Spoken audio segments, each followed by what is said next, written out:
I greet you with love and honor and respect that you deserve from the infinite creator.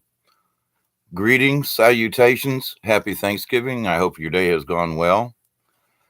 I'm your humble host, Mr. David Null, also known as Hawkeye Two Feathers, and I do greet you with the love and the honor that you respect. Full moon, Thanksgiving. Oh my goodness gracious. Now, if you've watched my videos before, or at least understand that I do a usual update on what I consider the Earth wobble. And I haven't discussed it directly here lately, but the last few nights and so forth, I'm always making my observations. And the other night I was making the comment that I was seeing the moon go down over this window down here in the southwest, which is absolutely weird. Now, for the last 3 nights, which is kind of strange because it came in with some galactic woo woo, okay? That if you've been noticing the moon lately, that the moon's been acting really strange and wonky and twisting and low in the sky. And I'm like, yeah, I've been reporting on it because it looks wonky, weird, and it's too low in the sky. Now, can I attest to whether or not, our galactic friends actually fixed the moon or did something? I don't know. But for the last 3 nights, the moon has been consistently straight overhead. Just came in from outside, and I'm like, "Where's the moon?" Where it has normally been now for probably going on a year or more. It ain't there no more. It's in the right place. It's like, wait a minute. I looked in all the odd places that the moon usually shows up. So tonight I'm like looking in the weird places, and it's like, no, it's where it's supposed to be. It's coming up due east of the house. I mean, it's like, oh my God, it's where it's supposed to be. Now, for the last 3 nights, every time I've looked at it, I've been expecting the moon to change because many of us who have been watching the moon wobble and the earth wobble, etc., blah blah. I'll go out at say 8 or 9, 10 o'clock Eastern time, and then go out at 2 or 3 in the morning, and the moon's like headed in a different direction than where it started coming up. But over the last 3 nights, the moon's been dead on the money. If it comes overhead, and I mean, I can't see it through a window anymore. I have to physically go outside to look up at the moon now, which is normal. That's supposed to be normal for me down here, at least for part of the year. And it's like, so it went from really low in the sky to literally 45 degrees. It's straight overhead. Now, I'm in South Georgia, just north of the Florida line. And so, but I don't know where it looks like from your section of the world, but it's in the right place. So I don't know whether or not the quote, the woo woo intel that I got this at the first of the week and over last weekend, one could argue, say, well, maybe this is a coincidence. I don't know. Somebody had something to do with the moon being in the right place again. And the face of the moon isn't tilting back and forth the way it was. So for the last 3 days, we'll see how this goes. It's like the moon is actually acting normal. Hooray! Well, I don't have anything to complain about. What? Happy Thanksgiving. The full moon's where it's supposed to be. Oh, holy crap. I'm kind of curious what other folks observe from their part of the world. And we got partly cloudy skies, kind of that popcorn kind of clouds. And I didn't see many chemtrail kind of stuff up in the skies today. Now, we've had overcast skies all day, and it's been a little difficult to see the upper atmosphere into the stratosphere, but it looked rather clean. So maybe not. But right now, as the moon's coming up over the trees from my location, there's a few clouds. It's poking through the clouds. It's absolutely beautiful. It's about 54 degrees, 52 degrees down here in South Georgia right now at about 8:15 in the evening time here on Thanksgiving. I haven't had my pie yet. Oh, I'm working on it. Uh, I hope anybody that saw my previous videos, I hope y'all ate pie for me. That was my biggest wish for today. Somebody eat some pie for me. But anyway, but now to go along with Earth wobble kind of thing, I always check not only the moon but any other celestial objects that I can keep an eye on, and one of them happens to be Mars, and easy to spot even on a partly cloudy night like I got right at the moment. Anyway, I'm going to go back out and check on this later on because this is like really good. This is good news. Now, if the galactics, if ET really did fix the moon like they was reported at the first of the week, I gotta say, moon's in a totally different place. It's acting the way it's supposed to. Now, do I believe in the woo woo from ET about the moon had been altered and we've been watching all the sloppiness because it's been out of whack, and that finally ET got a hold of the moon and straightened it up? I gotta say, these last 3 days, I'm kind of like I'm kind of leaning towards that at the moment, because the phenomena that we have been observing, I've been reporting on it, but other people, we exchange ideas in these forums here. But to not be able to see the moon through the windows, and I mean, I'm always talking about, well, there's the moon, and there it goes there, and I have to go outside and look at the moon. That's the way it's supposed to be. Oh boy, what's changed? And the moon's not flitting around. Oh, back to Mars.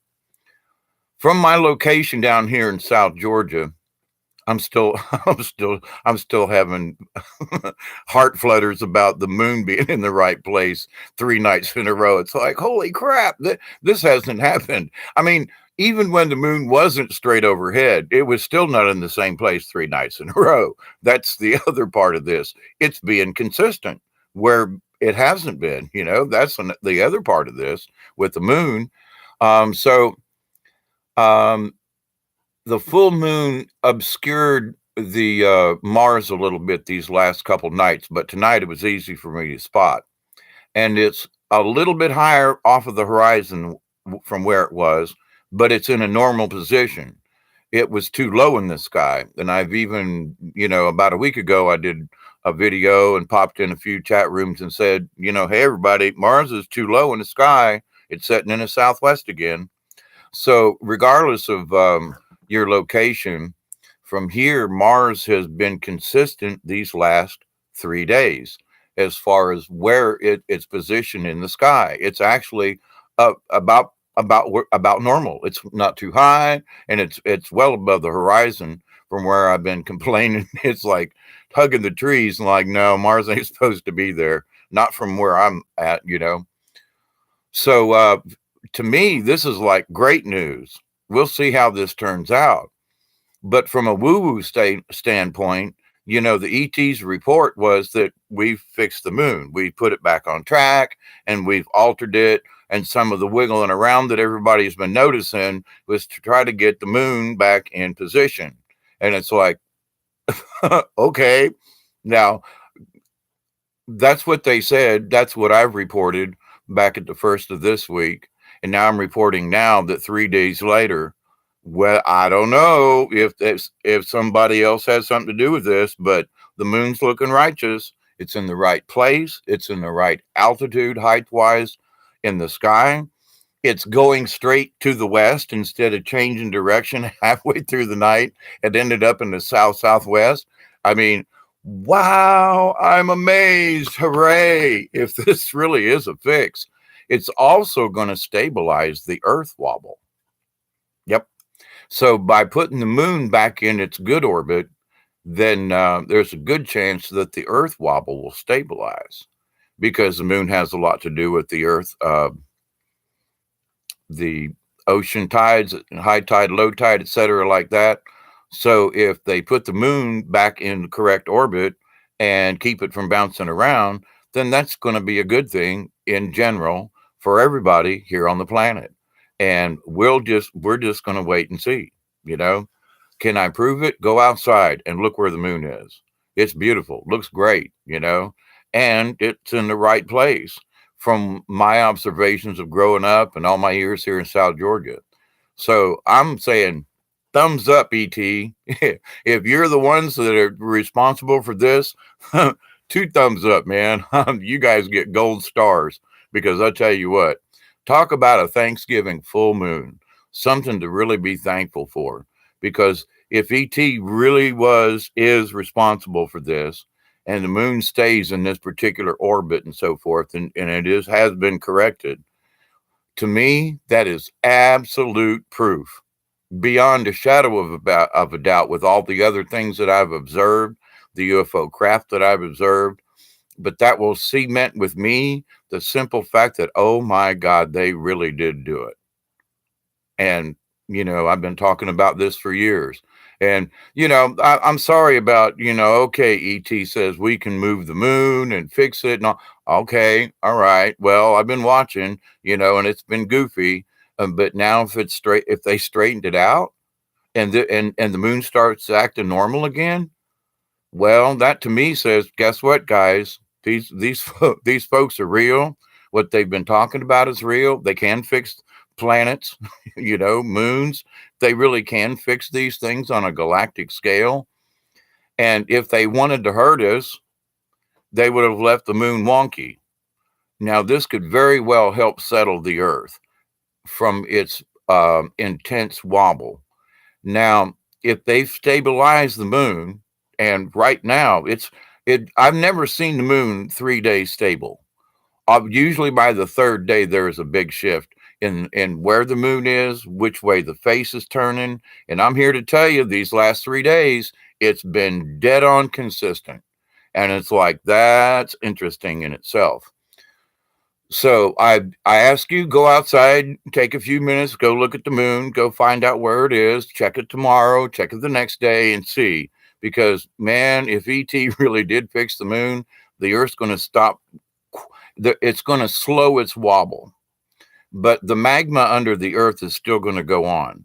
Why? Because we're still getting galactic energy, and that's heating up the magma in the Earth. So that's still going to go on for a while. But if the Earth is going to slow its wobble, that's going to help out the entire planet big time. It's going to take. The message is, if the moon really is stable right now, it's going to take several months for the Earth to kind of to rebalance itself. And it's sort of like those wind up tops that the little metal gizmos with the circle in the middle, and you put the string on it and you pull it. Well, you can knock it over a little bit and it'll wobble, but if it's spinning fast enough, the gyroscope will stand back up on its own. And so that's sort of what we're facing right now. So watching the moon right now is a good thing. This is something to like listen. We all need to go outside and clap our hands and go, bravo, ET. If you're the ones responsible for this, bravo. We all need to stand up and give them an ovation. I'm serious. But now, I'm cautionary, but I'm very optimistic at this point that what I've seen these last 3 days is absolutely phenomenal. I can't remember the last time I've seen the moon overhead. I can always spot it out a window. It hasn't been this high in the sky in a long time, and 3 nights in a row. So, and Mars has been consistent these last 3 nights. It's like where it's supposed to be. It's a little low, but it's being consistent. So maybe the Earth's wobble is straightening out, because if they put the moon back where it's supposed to be, things are going to straighten out. But there's going to be some unrest. They're telling me along with this moon change. So we'll see. I just wanted to get on here and tell everybody, go outside and look, and look at it in a few days and see if it's changed, because it's right at the moment. It's absolutely extraordinaire. It looks beautiful out there, at least from down here, through the clouds and everything. And it's, on a chilly night in South Georgia. I haven't checked the weather. I think it's only supposed to be in the low 40s, but it's heading that direction already. It was only like 56 degrees this afternoon at about 5 o'clock outside. So it's been a chilly day here from South Georgia, but that's okay. Didn't get any sunshine, damn it. The house is cold. I'm going to go out and get some wood and fire up the heater. But the heater's working. For those who've asked before, I got the heater working. I burnt just a little bit of stuff in the heater last night. Warmed the house up, just like that. Old wood stoves work great, especially when you got them hooked up right, and they don't require a lot of.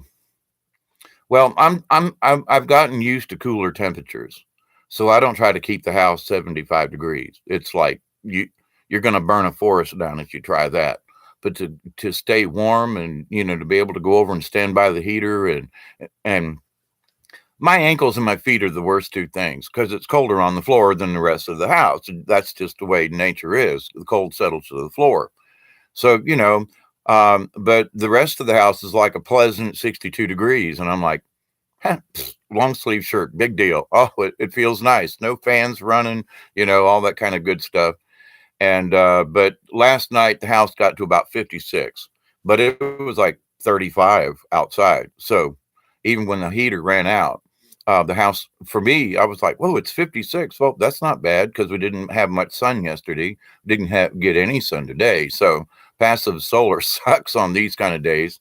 But to the point though, over the years, as I've gotten used to the cooler temperatures during the wintertime, I'm, I don't spend all my time cutting wood. I'm warm and I have wood to get warm with, but I realize that I can't get the whole damn house warm, and it's stupid to do so.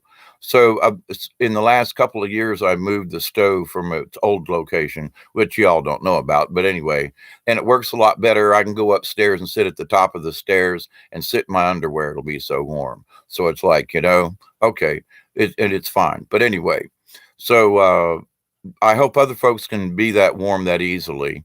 I realize that as I've let my body adjust to the temperatures, 65 is like short sleeve shirt weather. It's great. I love this time of year down here. It's a little chilly tonight, no sunshine, like I said. House is a little cool, but that's all right. Going to fix that. So I'm hoping, Rich Delaney Jackson, hello. Marie from Down Under, hello. Blessings to all you good folks here on this Thanksgiving evening. And check out the moon in your locations. I'd be curious as what it looks like in your directions because it sure looking fine from here, and so are the planets. So I don't really have anything extra to throw in here except that I've been sending prayers to everybody and Thanksgiving wishes and hoping everybody's been fed well and comfortable, warm, dry, however it needs to be. I'm hoping everybody is at least safe, and that if you had a chance to visit with family, that you did so, and that it was a pleasant rather than end up in a fisticuffs of some type. So I'm hoping that this Thanksgiving was as blessed for you as it could have been under the circumstances, whatever they may be. But when I keep looking outside, and seeing the moon and things starting to stabilize, and word from ET saying, "Hey, we're trying, we just fixed the moon for you," and then seeing these things change, I just got to say, well, it looks like it to me. Uh, I don't know what else to say. I'm still in a state of shock. When they uh, It's been unseasonably windy down there, down under, Miss Marie. Man, it was windy yesterday in a way too that I was kind of surprised about. But this time of year, living so close to the Gulf of Mexico, we get a lot of warm air depending on where the high lows are. But we're really close to a lot of moisture. And so we can cloud over with a little bit of temperature change simply because we usually get some kind of offshore Gulf thing going, or the Atlantic's really not that much farther from my position here. It's a little further to the east, but the Gulf's closer, and the winds from the Gulf usually come in more than they do from, say, the Atlantic. But if we get an easterly wind, we'll get some high clouds in here, and on a regular basis, and it'll bring in fog too. It's been really foggy these last few days with the difference in temperatures around here. So if any of you are around in foggy conditions, especially down around this time of year, the deer are running, my friends. So put on your deer dar, my deer radar, And it it if it's really foggy, slow down. 50 is plenty fast enough. I hit a deer at I saw it hit the brakes, was only doing 45, and it smacked the crap out of my truck, and luckily it didn't kill us. And a a a 250-pound grown buck will hurt you, and going through the fog, especially if you're down here in well, anywhere. I'm just saying down here in the South, at this time of year has a tendency to get ground fog, and it'll only be about 10 feet high. You can see it when you go down a hill. The fog will follow the road and down in the lowlands. And since we've had a decent amount of rain, we've got a lot of moisture, and the fog's real easy to pull up right about now. But the deer are also moving because the swamplands have filled in some, and it's driving the deer up into higher ground. So if you're down here and around and driving around, y'all be careful with them deer. They will hurt your vehicle. And with these low slung vehicles these days, I mean, I got a Mazda truck, and it missed the bumper, broke its legs, threw it up on, into my radiator and up onto the hood, you know. And my truck's a lot taller than a lot of other vehicles. And if you got a low slung vehicle, you're going to undercut that deer, and that thing's going to come straight through your windshield. So slow down. It's not worth dying for if a deer steps out and you don't know it's there, or he can't see you because of the fog. So anyway, uh, you had dust storm come through yesterday. Oh, that's for crap. Really. We've had storms like that down here. I keep referring to when the Okefenokee caught on fire many years ago. It's been about 15 years ago now. But man, that fog was so thick down here. Daytime, nighttime, stunk like hell.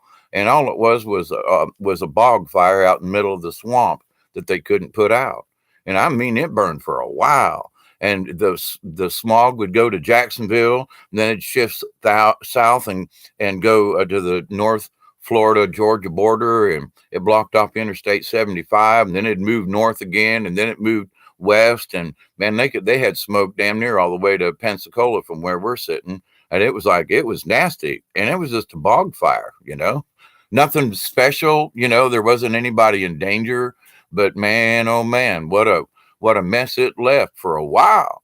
And one minute it'd be like perfectly clear, and you'd go into a store and come back out and you couldn't see your car in the parking lot. The wind, the shift would come in the wind, and the smoke just pulled right in and just hung here. It was nasty. So, I understand how other things happen, and dust storms. I've been on large sandy beaches where the wind will catch up, and if it's been dry, that sand will beat you to death in just a short time. I remember when we were out in the desert, I was only out there for about 5 days, but we had a good windstorm come up out there in the desert, Nevada.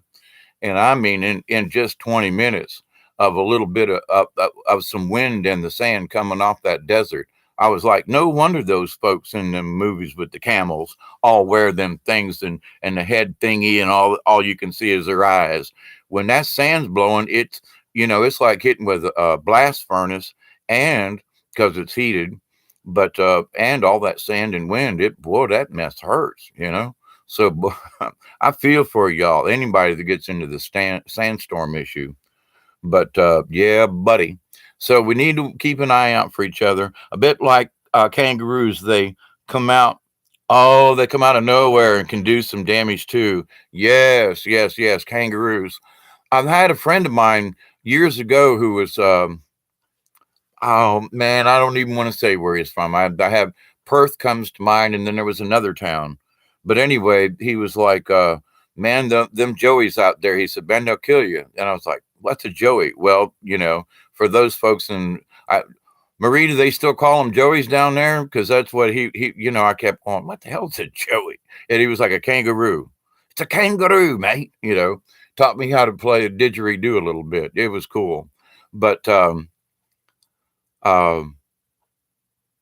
yeah, a bit like a kangaroo. Yeah.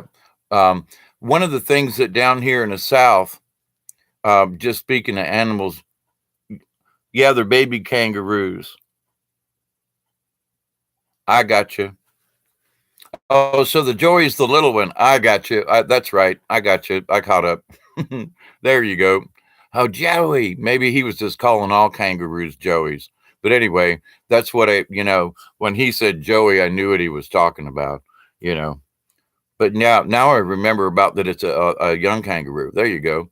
But one of the things that down here in the South, I used to drive a school bus for handicapped folks and was an instructor for many years. And so I had to go in, down a lot of dirt roads and stuff around here, to pick folks up in the farms and, the backwoods areas and things to take them to bring them to school every day and take them home. And one of the worst things that happened is if a hog got loose. And it's like people say, what? Say, well, and any kind of wild pig, hog, boar, you know, pig hog, okie dokie. But the thing about a pig is they are so big, so dense, and so close to the ground that if you hit a deer, your chances of of it hitting and then coming up on the thing and roll it, yeah, that's really bad. But if you hit a hog, it's like hitting a rock, and it will get under your car. And more people have died from, at least that was the statistic back then, that more people died from hitting a hog than any other kind of animal. It was like the highest rate because it flipped the car or truck or whatever the vehicle was. And the higher the vehicle, like a truck, which most folks drive in the country, it would get up underneath the truck, they'd roll over with it, and it would literally flip the truck and would harm or otherwise kill the people inside. Wallabies, oh my goodness. Yeah, I've heard about them too. But yes, sir. Man, I would love to come. I've always. I think a part of me must have lived in Australia at some time. I mean, I've always had and it was way before Crocodile Dundee. It was way before, um, you know, oh my God, what's his name? The Crocodile Hunter. It was way before all that. I've had a fascination with Australia just since the mid 60s when I started finding out about things and reading about the South Seas and how not necessarily how odd Australia was, but the fact that it was odd in the sense that there are wallabies and kangaroos and other things that just don't exist on the rest of the planet. And it's like that was of interest to me. What's so special about that place that has all these special critters there? I mean, there's I'm sure you all got I'm sure you all have jokes about the platypus, but it's like, what a strange experiment in genetic engineering is the platypus, and you just go, huh? Well, when I studied them, now I'm not an expert, but I looked into it. And I was like, oh my goodness, holy crap, that poor critter, oh my God, look, I hope that just wasn't some sick joke by creator, but interesting critter, and a duck-billed platypus. Oh my goodness, you poor thing, you, you know of all the critters I've noticed in the world, I'm like, okay, there you go, there's one. But I respect it. But to the point, that was one of the reasons why I just wanted to go to Australia. Just I just wanted to go around and look at everything. You just had to find funny people, and animals are dangerous. Just stay out of their territory, and you'll be all right, mate. Gotcha. I understand. Well, that's kind of like down here, I've taken people camping out here in the swamps and stuff, and there are some very big bobcats that live in the swamp. But people go out there and they think, oh my God, there are bobcats in the swamp. They're going to eat me.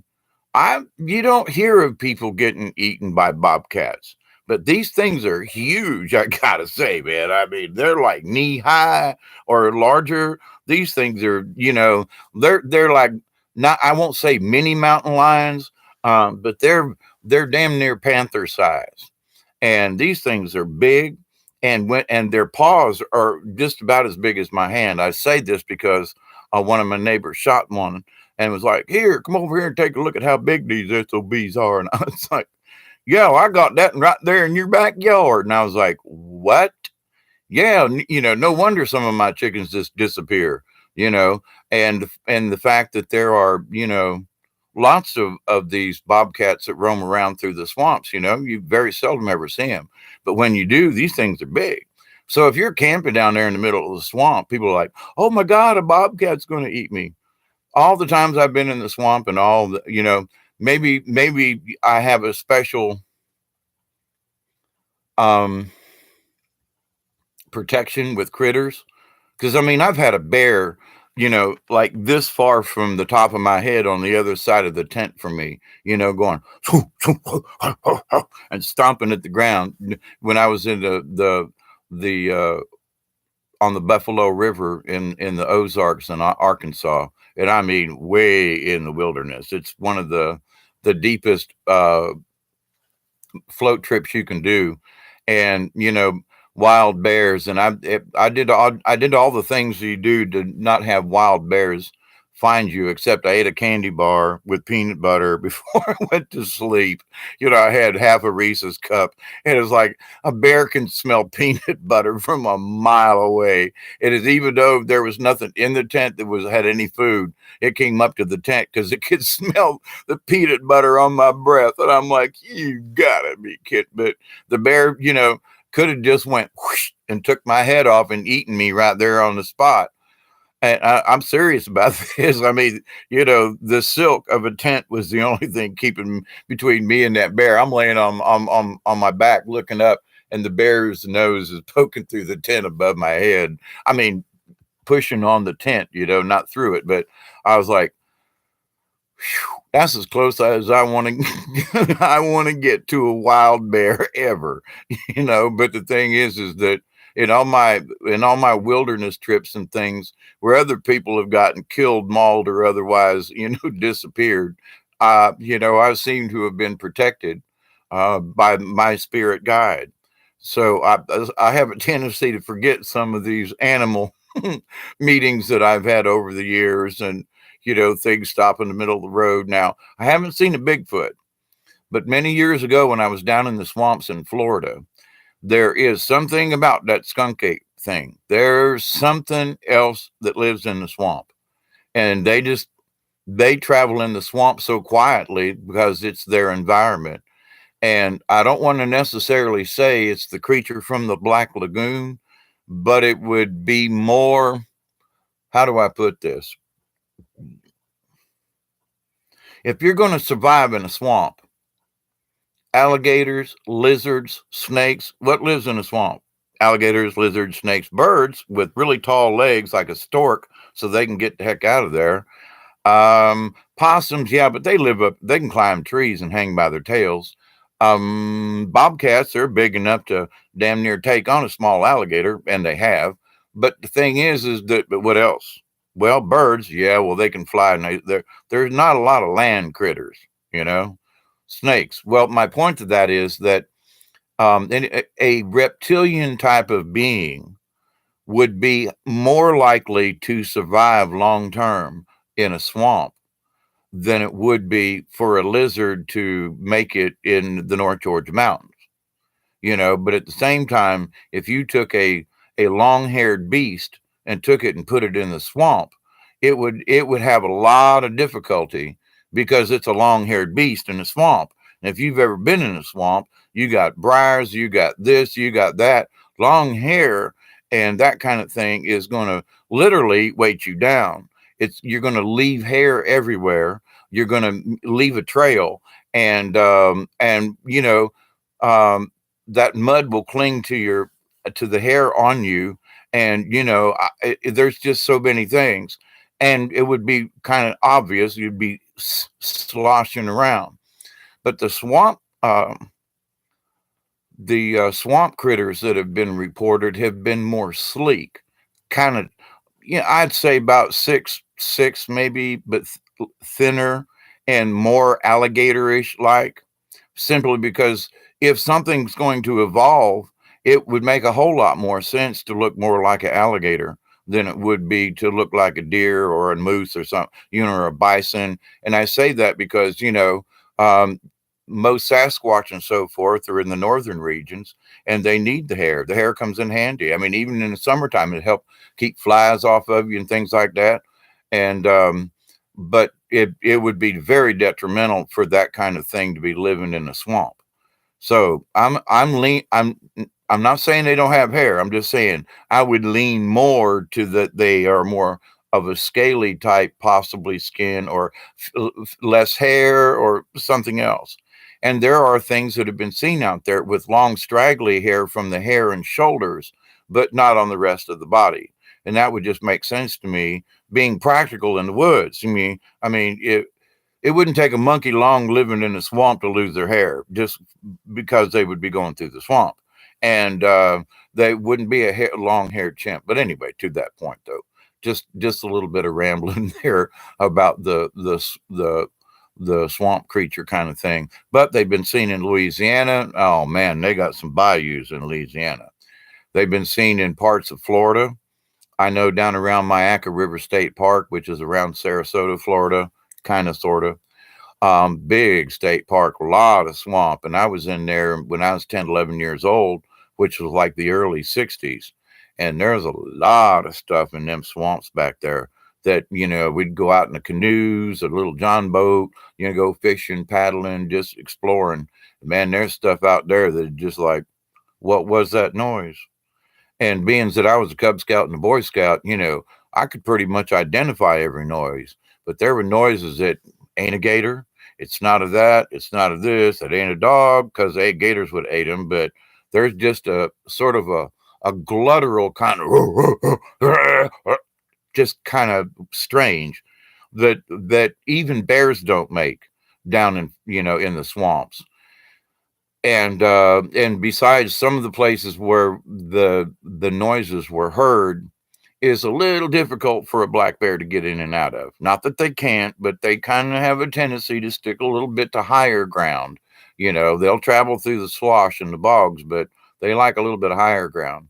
So those things that have been heard, and I've had several friends who lived, on the edge of the swamps down in Florida and the estuaries down there. And there's just been some strange noises. Now, over the many years, with all the people that moved into Florida, I would seriously doubt that there's anything still down there, because somebody would have hit it, shot it, run over it, or something. Somebody would have made a YouTube video of it. Now, that doesn't mean that they don't exist.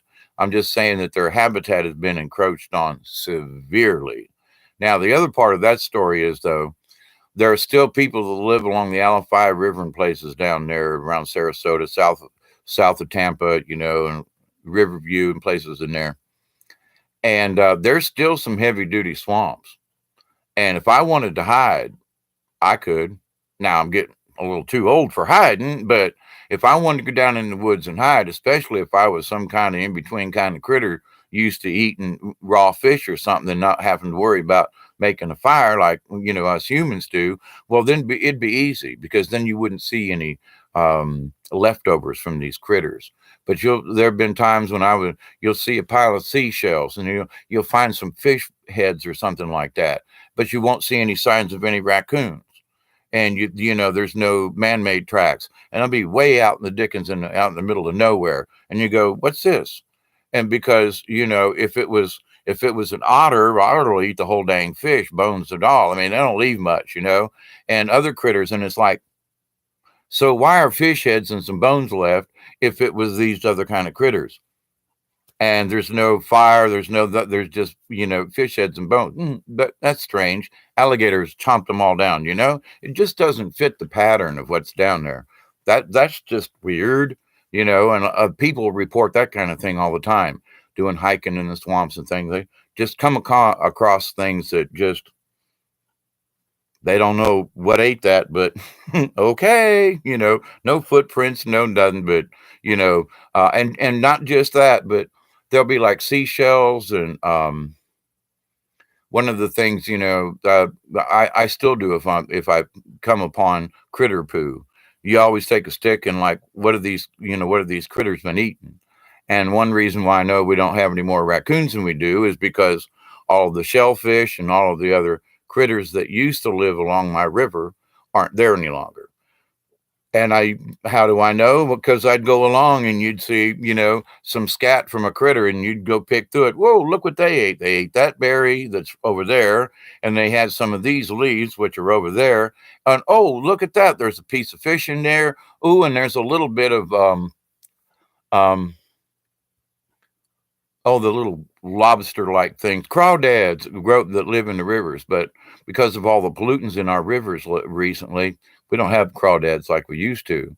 So therefore, we don't have raccoons that we used to. Possums are down. Other critters like the I used to have a resident otter in my backyard, but because of all these shellfish and everything have gone, so I haven't seen hide or hair of the otter. Maybe still there, but I don't know. I haven't seen it. But now that the water's back, and now that the land is actually looking more like a swamp like it used to, maybe things will get back to normal. I've been saying, we've had to go through some tough spells, and we're not over it yet, but that we are facing the golden age. So I'll continue with that. It was mating season. You've heard of a koala behind my sister's house. It was growling, sounded like a dirt bike. Oh yeah, oh yeah, oh yeah. Um, Down in the swamp, during the mating season of the bobcats, it's like there's some kind of going on that's like, woo, don't want to go over there. You know, maybe I should walk back to the house. It's only a quarter mile.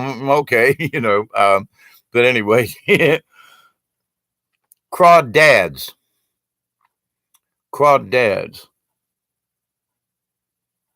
What's a yabbies?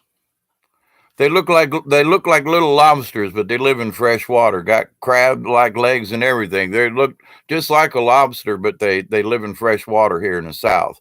And like on my river, there is literally an endangered species, probably gone now, that lived on the river. And then on the Oclockney River, there's a blue type of crawdad, crayfish. That's another word for you, Marie. Crayfish. Yeah, like prawns. Yeah, yeah, yeah. But see now, folks around here, if they say prawn, they mean shrimp, and shrimp don't have the claws that the little lobsters do. Crayfish, right? Yeah, there you go, Marie. And see, I was growing them right outside this window here, about I don't know, about 6 or 7 years ago, and like man, you talk about you, if you eat them right out of the river, they have a tendency to taste like dirt. So what you do is you catch them fresh and you put them in some fresh water for a day. And what they do is they wash out the garbage in them so that now they taste fresh. And then when you boil them up, then they taste right. But if you try to boil them up just right out of the river, they're a little on the gamey side. But if you put them in fresh water for a while and let them, kind of get rid of that and then cook them up, much better. But for a gumbo or a man, you got to have some crawdad in there, even if it's just a little bit. We don't put you don't put shrimp on the bobby. These prawns, shrimp is bait. Well, some of the shrimp we get down here. Now, true to your point there, Marie. I had some friends down along the Florida coast, and I went down there. He says like, and he was joking at the time, but this has been 30 years ago, just about. And he's like, "You want some shrimp on the bobby?" And I was like, "Yeah, Tom, come on." So he pulled out these shrimp. These suckers are like this big. They were huge, and I was like, three of them like almost filled me up, plus the potato salad. But I was like, "Oh my God, these things are great," And most of the ones we ever got with just a normal. I say normal shrimp, but yeah, that's what we went fishing with off the pier. But anyway, that's how it goes.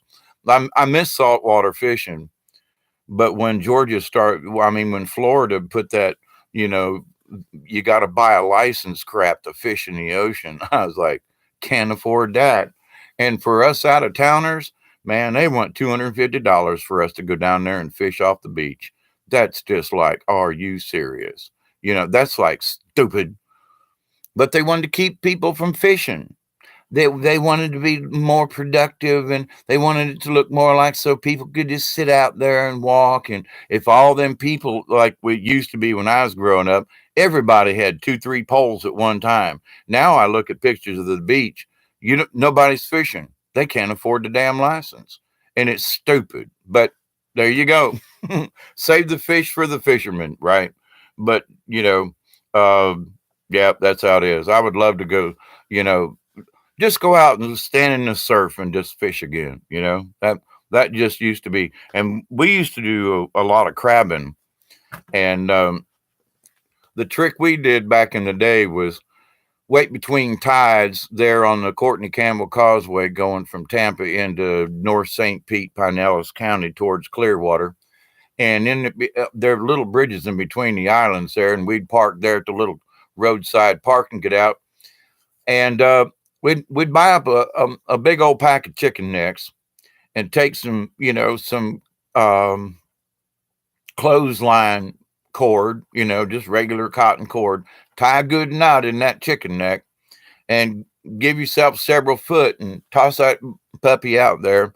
And then a lot of times we'd get a stick that would stick down in the ground so we could tie that string to, so we could watch it twitch. And if you notice that it would pull on that cotton cord, you reeled them in real slow, like you could feel them crab on the thing.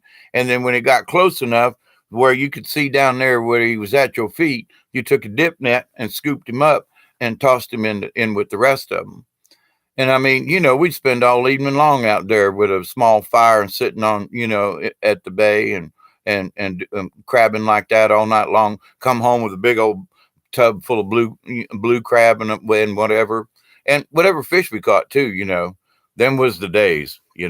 I don't even know if they allow it anymore, or even if the crabs would be worth eating coming out of Tampa Bay after all these years of pollution. So, but yeah, that's how it used to be. You have no go fishing zones, like how you can put up borders in water. Man, that is just so bizarre. You know, it's just so bizarre. Now to the point about having a fishing license. I'm not opposed to a fishing license because it helps the fisheries and the folks, and I'm not opposed to it. I am opposed to the huge high price of a fishing license that have outpriced a lot of poor folk. I'm opposed to that big time. Now, the state of Georgia, if you're disabled or like me, I'm retired now, I need to send in a new application, but I get a free license to go anywhere in the state on wildlife management areas or free fishing for the rest of my life. But I have to apply for it. It's not a big deal. You just send in your social security form and you get your license. And now that I'm 66, I don't have to keep applying. I ain't going to get any younger.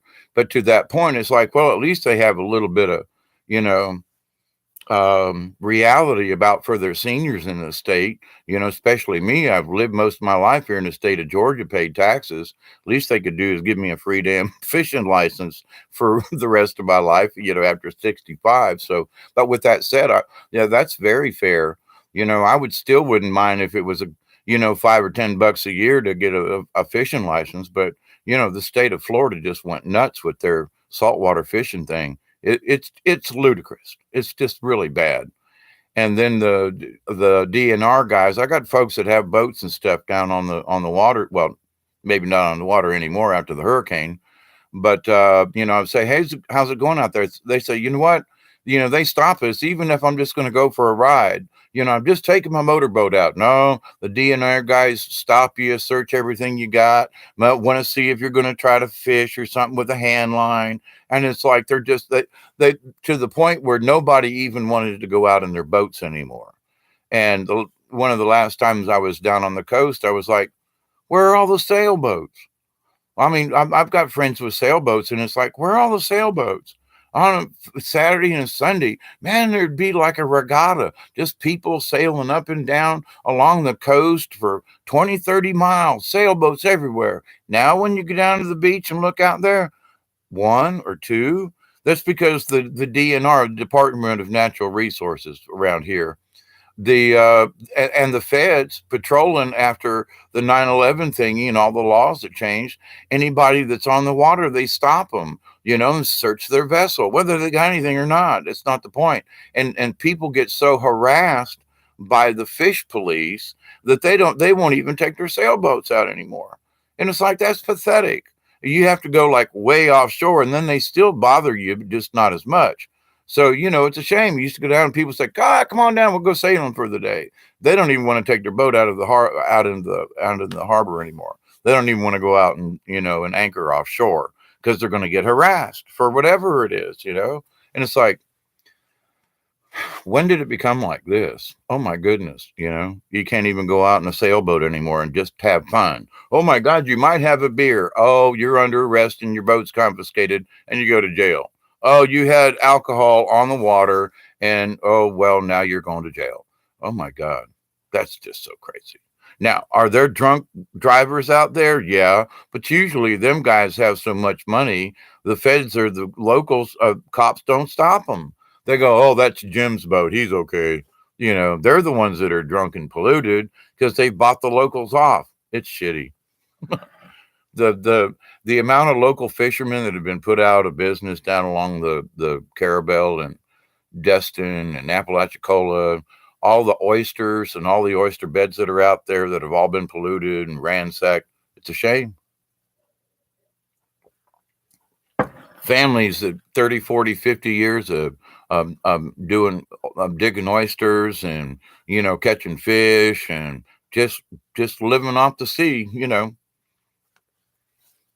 Whole families wiped out. Fish houses, restaurants that were there for 30, 40 years closed down.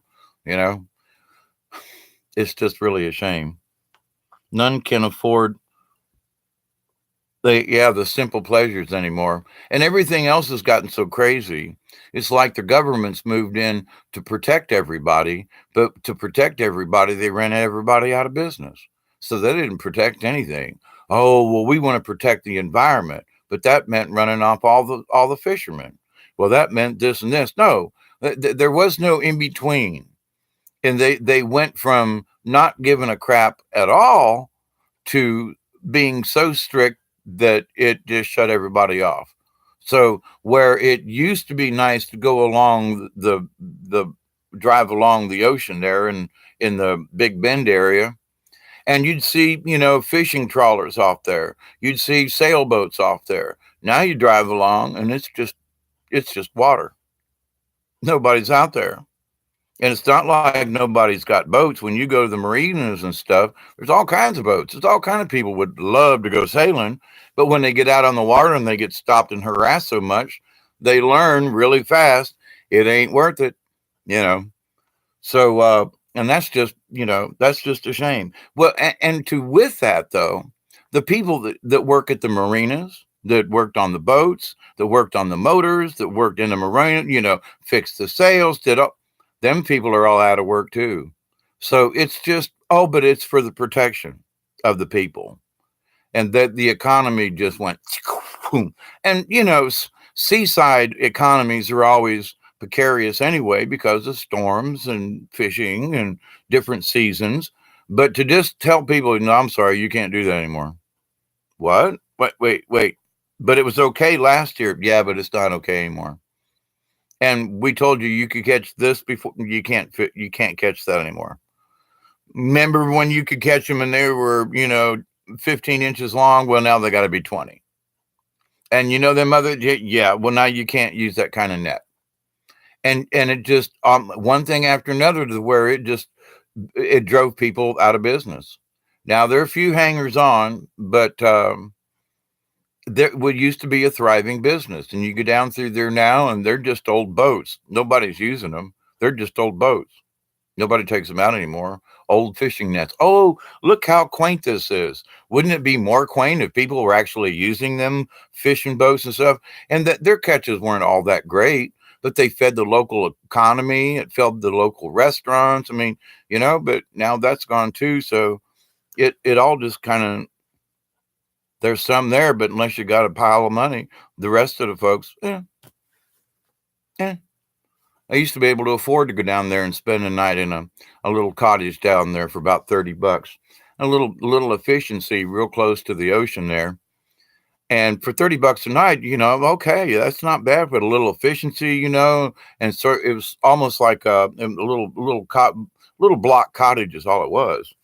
But it was right there and accessible to everything. And within walking distance of about a half a mile was one of the best seafood restaurants on the planet, in my opinion. Not there anymore.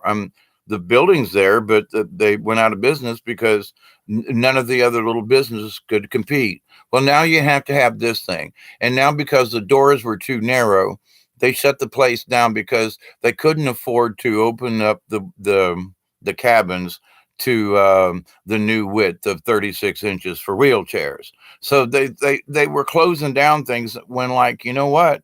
Maybe they should just have one or two that are like handicapped accessible, not all 10 of these, because they can only afford. No, they closed the whole place down because and my point to that was how many handicapped people are actually coming here. But because the state of Florida made these rules and such in some of these counties, it's like, I'm handicapped myself, but to say that you're going to close the whole joint down because you can't upgrade everything to this, well, then, so all these businesses died. And there are a lot of skeleton places still down there to where the people just left. They couldn't afford it. And now there's dilapidated buildings and places and stuff that used to be thriving businesses with people coming in and out, and all the local color and everything it's just not there. It's a shame. I'm hoping that it can come back. Yeah, they took a lot of the license away from the trawler fishers here and sold it up to them. Yeah, they take what they kicked all the locals out and sold it to the bigger ones. Yep, you're absolutely right, Marie. You got a Coast Guard to let them know you deep water for safety reasons. Yeah, but it's all military connected. Yeah, yeah. These the local DNR guys. Some of them are federal, but a lot of them are just state forestry guys. But the thing is these guys went to a gung ho school. They went to the gung ho whatever service it is, and they're all like, kick ass, man, everybody's, super Ramboed. And so if they drive up in their thing, pull your vehicle over, whether it's on the ocean or not. We're going to search your, dump out your tackle box on the, it's like, what? How about you just drive by and see it and ask them to open up the cooler? Is there a case of beer in there? Okay, you're not supposed to do that. But what if it's like, okay, the guy's got a beer in a cooler that's like almost empty and there's no other cans in it? No, they arrest you for that one because you had a beer on the boat. They've just gone nuts with it. It's not so much the law, it's who's tightening down. And when you start looking at the New World Order business, they want it for people to be able to drive by and look at how pretty the ocean is. Oh, who wants to look at those messy old fishing boats out there? Well, duh. But way off, you can see them great big ships, the big trawlers. It sucks. Well, Marie, America's most at risk from the ocean currents. Oh, they ruined their fisheries through Fukushima building a nukes. Yeah, that too. Well, up on the Savannah River, which is, I don't know, about 150 miles to the northeast of me, they got the big Savannah River nuclear project. Oh my God. And guess where it empties? Into the Atlantic through the Savannah River. And it cuts between South Carolina and Georgia. And it's the Savannah River, and it goes all the way up. And anyway, but and there are several dams along it, and there are several nuclear reactors, and whatever it is going downhill to the Atlantic, right into the Gulf Stream, and it goes right up the coast toward North Carolina, the Outer Banks. So, man, we've been polluting this place for a long time.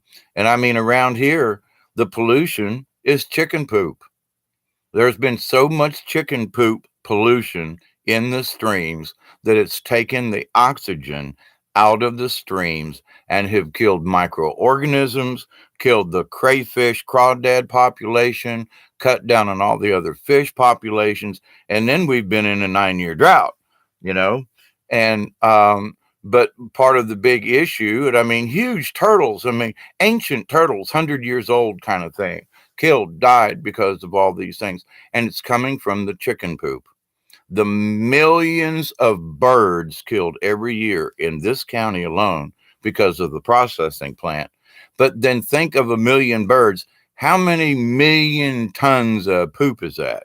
And they just throw it around like it was nothing around here, and it runs right into the streams. The EPA's been doing tests on this around here. I mean, they've got literature on this stuff. The EPA does. They set up special funds to monitor the amount of chicken poop going into the streams around here because it's so much of a big deal. And it's like, how are you going to stop all these farms? Oh yeah, it's $1 billion industry, and you're going to send all these people home and stop doing this? Yeah, right. That's going to happen. But it's wow. I've been on here much longer than I had intended, but it has been a wonderful evening. I got to. It's time for me to take my Benadryl and my butt cramp pill, and I take 2 aspirin like 4 times a day. That's my pain pills. It's about time. And my coffee needs it. And I've been running my mouth, having a chat with Marie down in the lower end. Thank you, Marie. Bless you too. Before I go sneezing on the monitor, let me just end with my quick prayer and say thank you all for always tuning in. And I really do hope you had a good Thanksgiving and a good tomorrow and a good every day. Every day should be Thanksgiving. Every day should be a holiday for somebody. So blessings to all of you. And I pray each and every day, several times a day, that each one of you, your friends, your family, your neighbors, your coworkers, your relatives, and all of your relations will accept and receive the healing, the knowledge, and the wisdom from Source. It's always there for each one of us. All we need to do is reach out and connect with it. So stay in tune, my friends. It's going to get crazy. So hugs to you, Marie, and everybody else. Be sweet. Till next time, adios from South Georgia. And it is time to go sneeze.